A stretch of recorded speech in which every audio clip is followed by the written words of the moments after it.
Hello दोस्तों। मेरा नाम है धीरेन्द्र। आज की जो वीडियो होने वाली है वो बड़ी इंटरेस्टिंग होने वाली है, जिसमें आज हम समझेंगे corporate level strategy. Strategic management में एक बड़ा जबरदस्त टॉपिक है ये। देखो, हमने समझा था स्ट्रेटेजिक मैनेजमेंट की, हमने एक वीडियो बनाई थी। अगर आपने वो वीडियो नहीं देखी है, स्ट्रेटेजिक मैनेजमेंट हिस्ट्री क्या होती है, प्रोसेस क्या होते हैं, जबरदस्त वीडियो है पूरे वो। अगर आप जबरदस्त वीडियो नहीं देखी है तो लिंक डिस्क्रिप्शन में फटाफट जाके देखिए, ठीक है। वहां और आपको समझ में आएगा, बहुत जबरदस्त वीडियो है वो। और इस वीडियो में हम कॉर्पोरेट लेवल स्ट्रेटेजी को डिस्कस करेंगे अच्छे से। जी हाँ, कॉर्पोरेट लेवल स्ट्रेटेजी को। और साथ ही साथ आपको बहुत ही डिटेल में समझ में आने वाला है। इस वीडियो के नोट्स डिस्क्रिप्शन मिल जाएगी, आपको डिस्क्रिप्शन में जाना है और नोट्स डाउन कर लेना। चलिए शुरू करते हैं। देखिए, हमारे जो बिजनेस स्ट्रेटेजी, हमारे तीन लेवल की स्ट्रेटेजी होती है। कॉर्पोरेट लेवल होता है, बिजनेस लेवल होता है, ऑपरेशन लेवल होता है। हम जो समझ रहे हैं कॉर्पोरेट लेवल, यानी कि कंपनी के लेवल पे स्ट्रेटेजी समझ रहे हैं। एक होता है बिजनेस लेवल, एक होता है ऑपरेशन लेवल। तो कॉर्पोरेट लेवल होता है बेसिकली फर्म से रिलेटेड, यानी कि ऐसी स्ट्रेटेजी जहां पर हम समझते हैं कि रिसोर्सेज को कैसे एलोकेट करना है among different businesses of the firm. Manage कैसे करना है, बिजनेस के पोर्टफोलियो को कैसे सुधारना है। मतलब कि बिजनेस जो है, उस बिजनेस में क्या सुधार करना है, that is called corporate level strategy. यानी कि क्या बिजनेस को बंद करना है या बिजनेस को बढ़ाना है, बिजनेस को कम करना है। इस तरीके की स्ट्रेटेजी होती है कॉर्पोरेट लेवल स्ट्रेटेजी।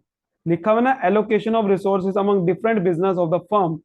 यानी कि जितने भी रिसोर्सेज है बिजनेस में, फिजिकल, ह्यूमन, ठीक है, ऑपरेशनल, सारे रिसोर्सेज को हमने क्या करना है, एलोकेट करना है। यानी कि इकट्ठा करके एक जगह पे लगाना है।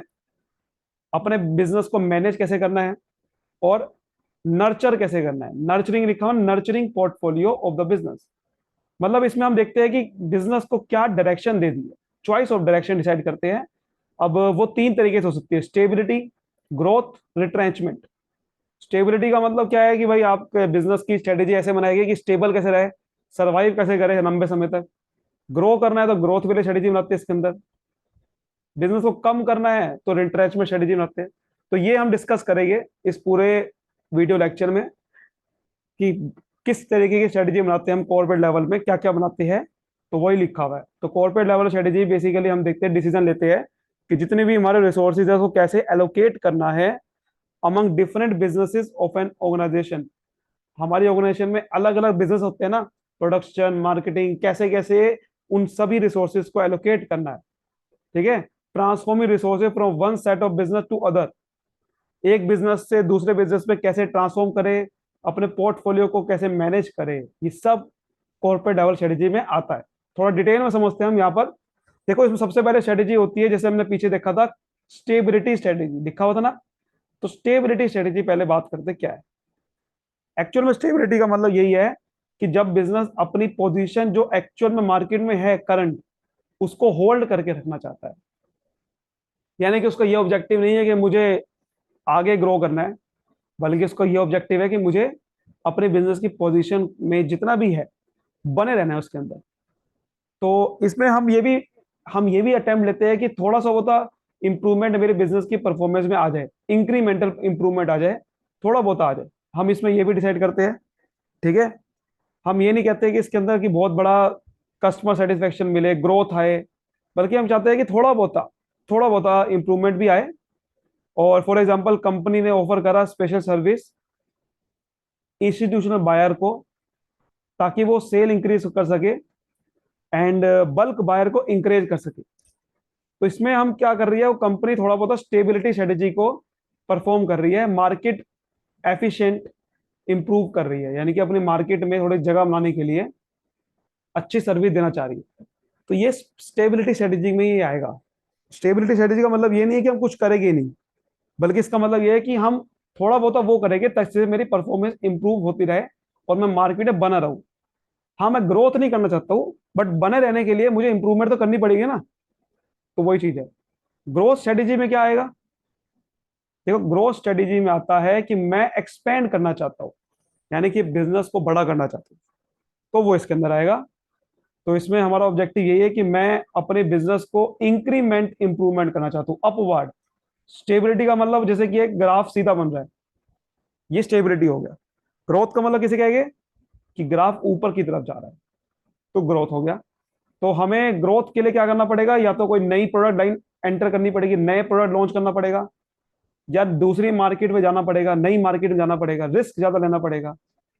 वो ग्रोथ में आता है, स्टेबिलिटी में नहीं है। स्टेबिलिटी में हम कुछ नहीं करते, लेकिन ग्रोथ में हम नई प्रोडक्ट लाइन एंटर कर देते हैं या कुछ नया प्रोडक्ट लॉन्च करते हैं मार्केट में, नए मार्केट में जाते हैं। अब ग्रोथ भी दो तरीके की होती है, इंटरनल या एक्सटर्नल। तो देखो, सबसे पहले यहाँ बात कर लेते हैं इंटरनल ग्रोथ, एक्सटर्नल ग्रोथ क्या होती है, सब चीजें। लेकिन अगर बात करें तो बड़ा सिंपल तरीके से बात करते हैं। जैसे इंटरनल ग्रोथ स्ट्रेटेजी में क्या आएगा, इंटरनल ग्रोथ में आता है कि हम या तो डाइवर्सिफाई करें या इंटेंसिफिकेशन स्ट्रेटेजी करें। सारा पढ़ेंगे, टेंशन लेने नहीं है। मतलब इंटरनल ग्रोथ में क्या आता है कि हम बिजनेस को डाइवर्सिफाई करें। डाइवर्सिफाई का मतलब क्या होता है, नई प्रोडक्ट लाइन एंटर करे, ठीक है, ये सब चीजें करे, सब चीजें समझेंगे। एक्सटर्नल में क्या आता है, मर्जर करे, टेक ओवर करे। एक्सटर्नल में क्या आ गया कि बाहर के साथ, किसी बाहर के दूसरे बिजनेस के साथ हम जुड़ जाए, फिर ग्रो करें। बट इंटरनल में क्या आता है, अपने ही बिजनेस को बड़ा करें। दोनों में बहुत बड़ा फर्क है। बाहर के साथ जुड़ के, दूसरे बिजनेस के जुड़ के तुम मर्जर कर सकते हैं, टेक ओवर कर सकते हैं, कैलोब्रेशन कर सकते हैं, वो दूसरी चीज है। लेकिन ग्रोथ में हमारा ऑब्जेक्टिव क्या होता है, तो बड़ा सिंपल सी बात है। देखिए ग्रोथ में ऑब्जेक्टिव क्या क्या है, यहाँ से आप पढ़ लोगे नोट्स में आराम से। मैं मेन मेन आपको क्रक्स समझा रहा हूँ, क्या क्या है। सर्वाइवल, यानी कि बिजनेस को भैया ग्रो करना है। इसका मतलब ये नहीं है कि सर्वाइव नहीं करना है, सर्वाइवल तो बहुत जरूरी है ना, यानी कि ग्रो करना जरूरी है।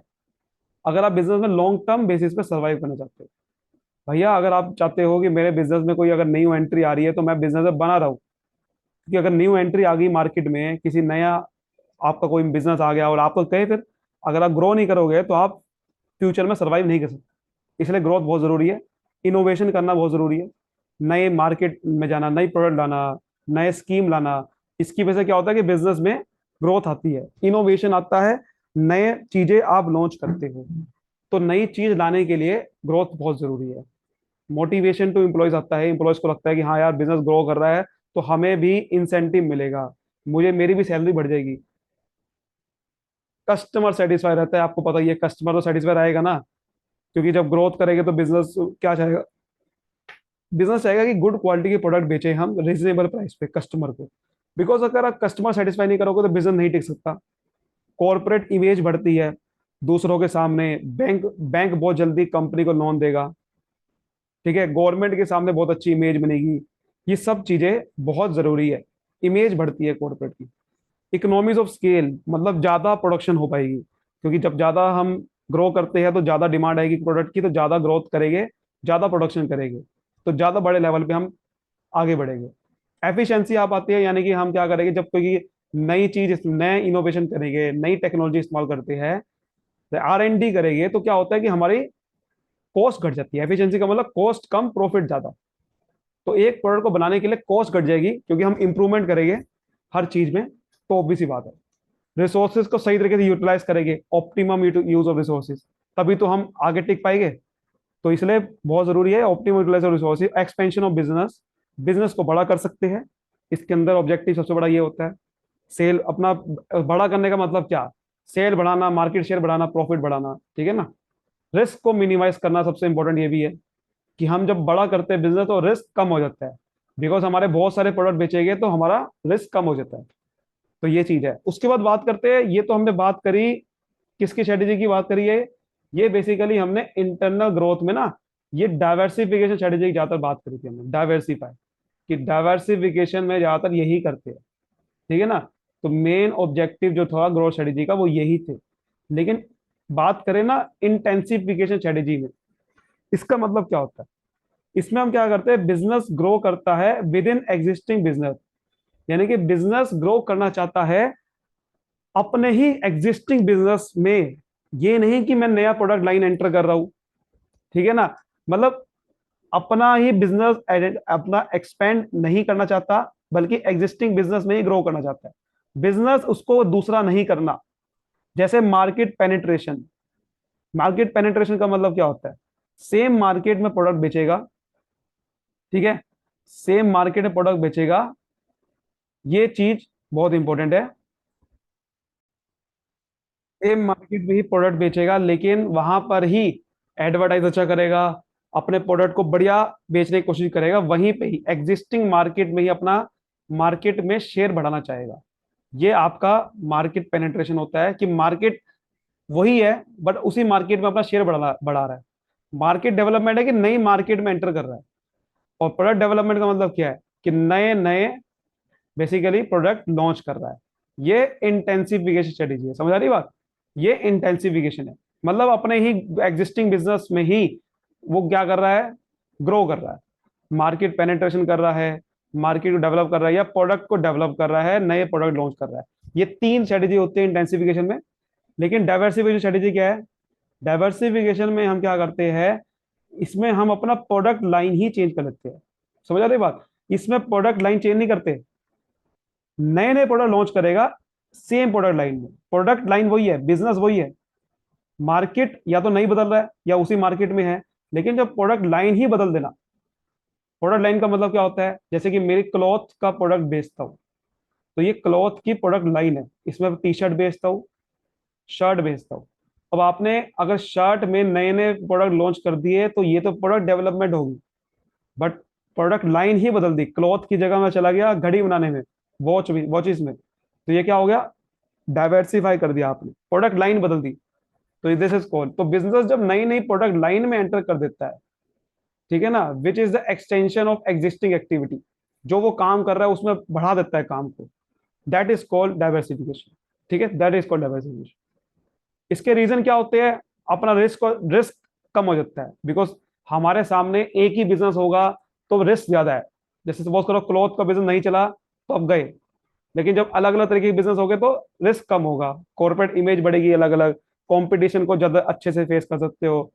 वही सारे पॉइंट लिखने हैं आपने, रिसोर्सेज को सही तरीके यूटिलाइज करोगे, economies of scale, customer satisfaction, वही सारे पॉइंट, सिनर्जेटिक एडवांटेज, इसका मतलब होता है भाई, मतलब हल्का सा अगर मैं इंप्रूवमेंट कर दूंगा प्रोडक्ट में तब भी बिक जाएगा, बहुत ज्यादा इंप्रूवमेंट करने की जरूरत भी नहीं है, मतलब पहले वाले से हल्का सा भी इंप्रूव करोगे तब भी बिक जाएगा, बिकॉज हमारे प्रोडक्ट डाइवर्सिफाई है, हमारा बिजनेस डाइवर्सिफाई है, तो हमें कोई डर नहीं है।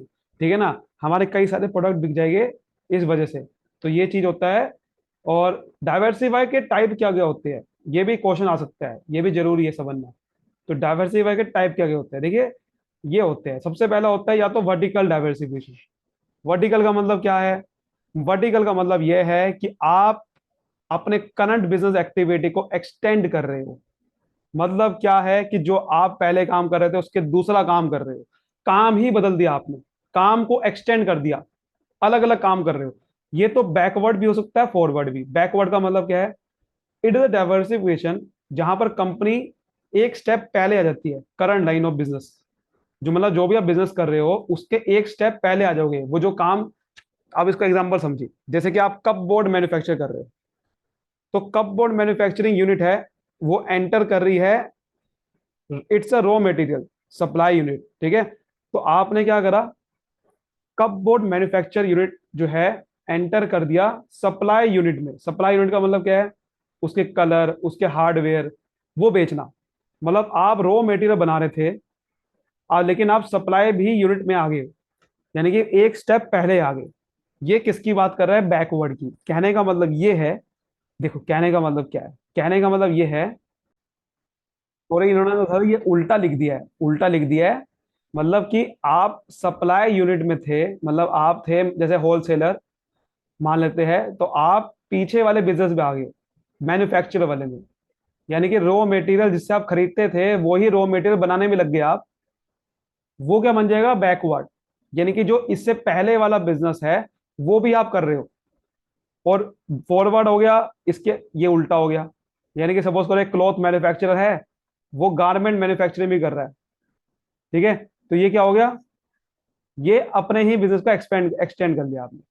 यानी कि आप क्लॉथ मैन्युफैक्चरर थे, बट आप गारमेंट भी आगे मैन्युफैक्चरिंग करने लग गए। तो क्लॉथ मैन्युफैक्चरर तो क्या करता है, खाली क्लॉथ क्लॉथ बनता है, तो गारमेंट वाला अगला बिजनेस है इसके, मैन्युफैक्चरिंग तो क्लॉथ के बाद गारमेंट बनेगा ना, वो कह रहा है। समझ आ रही बात? हॉरिजॉन्टल डाइवर्सिटी में क्या करते हो कि बिजनेस वही है, उसी एग्जिस्टिंग लाइन जैसा ही आप बिजनेस नया कर रहे हो, दैट इज कॉल्ड हॉरिजॉन्टल। इसमें हो गया कि आप आगे पीछे वाला एक्सटेंड कर रहे हो, इसमें है कि सेम लेवल ही हो, मतलब एग्जिस्टिंग लाइन ही आपकी, उसी उसी लाइन में आप सिमिलर बिजनेस करने लग गए with the help of same technology and market. जैसे कि एक जेंट्स गारमेंट मैन्युफैक्चर करने लग गया लेडीज गारमेंट, समझ आ रही बात, कि जेंट्स गारमेंट है, लेडीज गारमेंट का बिजनेस करने लग गया, तो एक जैसा सिमिलर बिजनेस कर रहा है। तो ये हॉरिजॉन्टल डाइवर्सिफिकेशन है, ना कि वर्टिकल। वर्टिकल में क्या करोगे, आप अपने बिजनेस को, करंट बिजनेस एक्टिविटी को बढ़ा रहे हो, कि आप मैन्युफैक्चरर से होलसेलर पे आ गए। समझ रहे बात को, ये चीज वर्टिकल है। कॉन्सेंट्रिक क्या होती है, कॉन्सेंट्रिक का मतलब क्या होता है कि न्यू बिजनेस ऐसे बिजनेस में आ गया जो कि बिल्कुल ही अनरिलेटेड है। हॉरिजॉन्टल में तो रिलेटेड होता है ना, अनरिलेटेड में क्या बोलेंगे, कॉन्सेंट्रिक। जैसे कि कार सेलर फाइनेंस कंपनी में स्टार्ट कर दी उसने, कार सेलर ने, आपने देखोगे बहुत सारी ऐसी कंपनी जो फाइनेंस भी देते हैं, फाइनेंस कंपनी भी खोल दी उन्होंने ताकि सेल बढ़ जाए, तो कॉन्सेंट्रिक बोलते हैं। कॉन्ग्लोमरेट क्या बोलते हैं, कॉन्ग्लोमरेट डाइवर्सिफिकेशन इसे बोलते हैं, कि जब आपने डाइवर्सिफाई करा प्रेजेंट मार्केट से टोटली न्यू मार्केट में, देर इज नो लिंकेज, मतलब पहले और दूसरे बिजनेस में कोई लिंकेज नहीं है, उसे कॉन्ग्लोमरेट बोलेंगे। जैसे कि ट्रांसपोर्ट ऑपरेटर जो है वो फर्नीचर मैन्युफैक्चरिंग में आ गया, बताओ भाई, मतलब आपने क्या करा, प्रेजेंट मार्केट से डाइवर्सिफाई कर दिया एक टोटल ही न्यू मार्केट के अंदर, जो कि बिल्कुल ही अनरिलेटेड है। ठीक है, कॉन्ग्लोमरेट एक तरह का वर्टिकल डाइवर्सिफिकेशन ही है, बट ये क्या होता है, रिलेटेड होता है। मतलब आपने बैकवर्ड करा अपने ही बिजनेस लाइन के अंदर, बैकवर्ड करा या फॉरवर्ड करा, बट इसमें तो आपने लिंकेज ही नहीं है। ट्रांसपोर्ट ऑपरेटर फर्नीचर में कहां से घुस गया, हाँ ट्रांसपोर्ट ऑपरेटर आगे एक ऐसा काम कर रहा है जो कि इसके नेक्स्ट लेवल का काम है, फॉरवर्ड वाला काम है, तब तो वो क्या बोलेंगे, वर्टिकल में आ जाएगा। तो समझ रहे हो बात को, ये 6 तरीके के होते हैं, समझा की बात, सॉरी 4 तरीके के होते हैं डाइवर्सिफिकेशन। आगे हम बात करते हैं और कौन कौन की स्ट्रेटेजी होती है कॉर्पोरेट लेवल पे, ये हमने समझा ना, हमने सारी स्ट्रेटेजी समझी यहाँ पर। और कौन कौन स्ट्रेटेजी होती है, टर्न अराउंड स्ट्रेटेजी होती है। देखिए क्या होती है, turn around. Turn around strategy क्या होता है कि अपने लॉस यूनिट को प्रॉफिटेबल बनाना, यानी कि अगर आपका बिजनेस बहुत ज्यादा लॉस में है तो आपको प्रॉफिटेबल बनाना है, तो आपको ये टर्न अराउंड करनी पड़ती है। इसमें आपका ऑब्जेक्टिव होता है कि जैसे कि सेल गिर रही है उसको इंप्रूव करना, मार्केट शेयर को इंप्रूव करना, अगर कोई प्रोडक्ट की कॉस्ट बहुत ज्यादा जा रही है उसको इंप्रूव करना, ठीक है, ऐसे होती है। टर्न अराउंड स्ट्रेटेजी में क्या क्या आता है, बेसिकली हमारा ये नीड होती है, बिकॉज अगर आपको लिक्विडिटी प्रॉब्लम है, वही चीज है ना, मार्केट शेयर गिर रहा है, प्रॉफिट गिर रहा है, प्लांट कैपेसिटी को यूटिलाइज नहीं कर रहे हो, स्टॉक बहुत ज्यादा पड़ा हुआ है, तो ये स्ट्रेटेजी इस्तेमाल है। और एक और होती है स्ट्रेटेजी कॉर्पोरेट लेवल में, डिवेस्टमेंट स्ट्रेटेजी। डिवेस्टमेंट का मतलब क्या होता है कि आप इन्वेस्टमेंट को डिवेस्टमेंट कर रहे हो, मतलब खत्म कर रहे हो। इन्वेस्टमेंट होते हैं ना, इन्वेस्टमेंट का उल्टा क्या होता है, डी लगाते तो डिवेस्टमेंट। तो डिवेस्टमेंट मतलब क्या होगा कि आपने जो प्रोडक्ट में इन्वेस्ट कर रखा है उसको हटा रहे हो, ड्रॉपिंग आउट और सेल ऑफ प्रोडक्ट्स और फंक्शन, अपने बिजनेस फंक्शन को, प्रोडक्ट को सेल आउट कर दिया। इट इन्वॉल्व सेल और लिक्विडेशन और पोर्शन ऑफ अ बिजनेस, मतलब आपने बिजनेस को लिक्विडेट कर दिया, खत्म कर दिया, अपने बिजनेस को बेच दिया, या कुछ मेजर डिवीजन को बेच दिया बिजनेस, उसको क्या बोलेंगे, डिवेस्टमेंट करना। So it is a part of rehabilitation plan, यानी कि दोबारा से ठीक करने के लिए होता है ये। And he is adopted when turn around has been attempted but proven unsuccessful. ये तब किया जाता है डिवेस्टमेंट जब आपने टर्न अराउंड स्ट्रेटेजी करी, आपने कोशिश करी, बट वो कोशिश में फेल हो गए, तो आप क्या करोगे, अब आप बिजनेस को बंद करने की सोचोगे, डिवेस्टमेंट करोगे, सेल आउट कर दोगे अपने कुछ बहुत सारे फंक्शन को, कई सारे प्रोडक्ट को बेच दोगे, अपने बिजनेस को बेचने की सोचोगे, उसको क्या बोलेंगे, डिवेस्टमेंट। ठीक है, तो इसके कई रीजन होते हैं, जैसे कि withdrawal of obsolete products, obsolete product हो गए हैं, प्रॉब्लम ऑफ मिसमैच, कंपटीशन की बहुत बड़ी प्रॉब्लम है, मिसमैच हो गया, कस्टमर नहीं चाह रहे, कैश फ्लो नेगेटिव आ रहा है, टेक्नोलॉजी नहीं बढ़ पा रही। ठीक है, ऑल्टरनेटिव फॉर इन्वेस्टमेंट, आपने कोई इन्वेस्टमेंट का ऑल्टरनेटिव देख लिया, आपने एक बढ़िया इन्वेस्टमेंट देख लिया है, यहाँ की जगह कहीं और इन्वेस्ट करना चाहते हो, शेयर होल्डर को रिटर्न नहीं आ पा रहा, attractive offer from other firm, किसी और फर्म के द्वारा कोई आपको बहुत अच्छा ऑफर मिल गया, तो आप बिजनेस को बेचने को तैयार होगे, इसलिए आप बिजनेस को बेचने को तैयार होते हो, इसे बोलते हैं डिवेस्टमेंट करना। ठीक है, लिक्विडेशन स्ट्रेटेजी होती है बिल्कुल लास्ट स्ट्रेटेजी, मतलब ये बहुत ही एक्सट्रीम स्ट्रेटेजी है डिवेस्टमेंट स्ट्रेटेजी की, डिवेस्टमेंट स्ट्रेटेजी की ही एक्सट्रीम स्ट्रेटेजी है। आप अपने बिजनेस को सेल नहीं कर रहे बल्कि खुद खत्म कर रहे हो, बंद कर रहे हो, उसे क्या बोलेंगे? लिक्विडेशन। जहां पर आपने सारे एफर्ट कर लिए लेकिन कुछ नहीं काम आ रहा, प्रॉफिट जनरेट नहीं हो पा रहा, तो क्या करोगे? अपने बिजनेस को बंद कर दोगे। तो अपने बिजनेस को बंद करने की सोचोगे, ठीक है? या फिर आप क्या करोगे? इस स्ट्रेटेजी में क्या करते हो? Business take decision to sell its entire business and amount realise it can be invested in another business. अपने बिजनेस में जितने भी एसेट्स है उनको बेच दोगे, और जो भी अमाउंट आएगी उसको आप दूसरे बिजनेस में लगाओगे। ये होता है लिक्विडेशन में। तो सबसे लास्ट स्टेप होता है ये, अपने बिजनेस को पूरा बंद कर दोगे या बेच दोगे। So when the business continuously suffer loss, तो आप क्या करते हो? ये बिजनेस को ये स्ट्रेटेजी अपनाते हो। या फिर जब आपको दूसरे बिजनेस से अच्छे ऑफर आ रहे हैं, अब आप कहोगे डिवेस्टमेंट भी तो यही था, बिल्कुल यही है, बट डिवेस्टमेंट में हम अभी बेचने की सोच रहे हैं, बेचा नहीं है, ठीक है ना? जब आपका विड्रॉल हो जाता है, मिस में जाता है, तो आप डिवेस्टमेंट करते हो, अपने बिजनेस का सारा नहीं बेचते। देखा हुआ ना कि या तो आप मेजर पोर्शन बेचते हो, पूरा बिजनेस को बेचने का लिखा हुआ नहीं है, पोर्शन बेचते हो।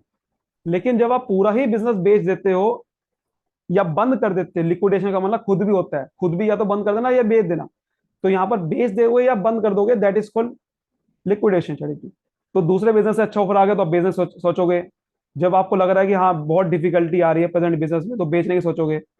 आपको कुछ समझ नहीं आ रहा, आपका कोई प्रॉफिटेबल नहीं हो पा रहा करंट बिजनेस, तो ये स्ट्रेटेजी अपनाओगे।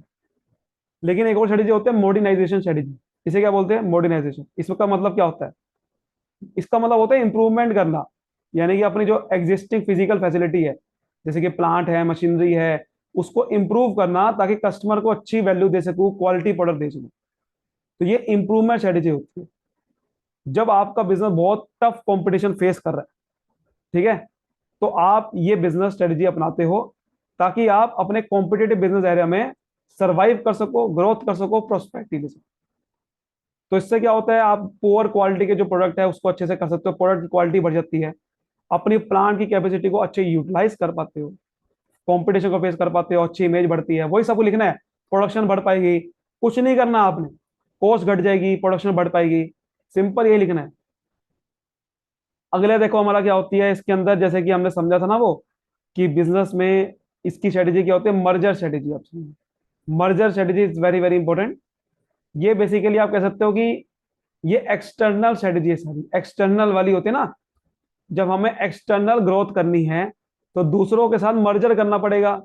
ये एक्सटर्नल ग्रोथ स्ट्रेटेजी में आएगा। मर्जर का मतलब क्या होता है? कि जब जैसे एक कंपनी दूसरे के साथ मर्ज हो गई और दोनों ने अपना एक न्यू बिजनेस स्टार्ट कर लिया, वो दोनों अपना बिजनेस बंद करके, उसे क्या बोलेंगे? मर्जर। तो व्हेन टू और कंपनी कॉम्बिनेशन ऑफ टू और कंपनी, एक कंपनी क्या कर, where one company survive and another company end. जहां पर एक कंपनी सर्वाइव कर जाती है, मतलब दोनों ने मर्ज करा, एक कंपनी बंद होगी और दूसरे ने मर्ज कर लिया एक कंपनी के साथ, तो उसे क्या बोलेंगे? मर्जर। यानी कि दोनों कंपनी बंद हुई, उसे बोल, अगर दोनों कंपनी बंद होती है ना, उसे अमालगमेशन बोलते हैं, ठीक है? तो मर्जर यहां पर ये होता है। इसमें एडवांटेज सबसे बड़ा क्या होता है? कि रिसोर्सेज को पूल कर लेते हो, अपनी रिसोर्सेज को इकट्ठा कर लेते हो दोनों कंपनी के। अगर आपका बिजनेस सिक यूनिट था, लॉस हो रहा था आपको, तो वो लॉस खत्म हो जाएगा जब आप दूसरों के साथ मिल जाओगे। आपकी फास्टर ग्रोथ हो पाएगी बिकॉज आपको एडवांटेज मिल गया मार्केटिंग, प्रोडक्शन, फाइनेंस का दूसरी कंपनी से।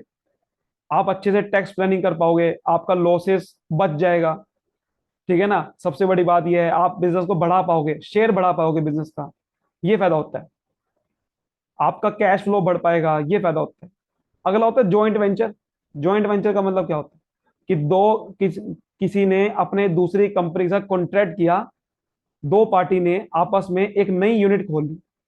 पार्टनरशिप बिजनेस होता है बेसिकली एक तरह का, कि जब दो कंपनी ने मिलके एक नई यूनिट खोल ली, जैसे कि ए बी, उसे क्या बोलेंगे? Joint venture. दोनों ने मिलके काम कर रहे हैं, दोनों आपस में प्रॉफिट शेयर करेंगे, इसे बोलेंगे जॉइंट वेंचर। तो ओनरशिप इसमें शेयर होती है। फायदा क्या होता है? कैपिटल बढ़ जाती है जब दोनों मिल के बिजनेस करेंगे, गुडविल बढ़ जाती है, रिसोर्स को सही इस्तेमाल करोगे, सब वही लिखना है, कुछ नहीं याद करने की जरूरत है आपको भाई। एक्सपेंशन होगा, कंपटीशन फेस करोगे, सर्वाइव करेगा, मोटिवेशन आएगी, सिंपल। तो उम्मीद करता हूँ सारा कुछ आपको अच्छे से समझ में आया होगा। वीडियो को फटाफट से लाइक कर दीजिए, बहुत ही आसान था, ठीक है, ज्यादा कुछ था नहीं। तो ये सब चीजें थी। हमने जब सारा का सारा समझा, वीडियो को फटाफट लाइक करिए। इंटरनल ग्रोथ स्ट्रेटेजी में हमने सब कुछ समझा था ये बेसिकली, ठीक है ना। और एक्सटर्नल ग्रोथ स्ट्रेटेजी में हमने ये समझा merger, take over, joint venture जो आता है, फॉरेन कोलैबोरेशन, ये बेसिकली इसमें है नहीं। लेकिन इसका मतलब ये होता है कि दूसरे बाहर की कंपनी के साथ जब आप मिल के बिजनेस करते हो, या कोई उनसे टेक्नोलॉजी का कोलैबोरेट करते हो, कोई आपको चाहिए, मदद चाहिए इन्वेस्टमेंट की, आपको कोई सर्विस चाहिए, वहां से ले सकते हो मैनेजमेंट की, ठीक है।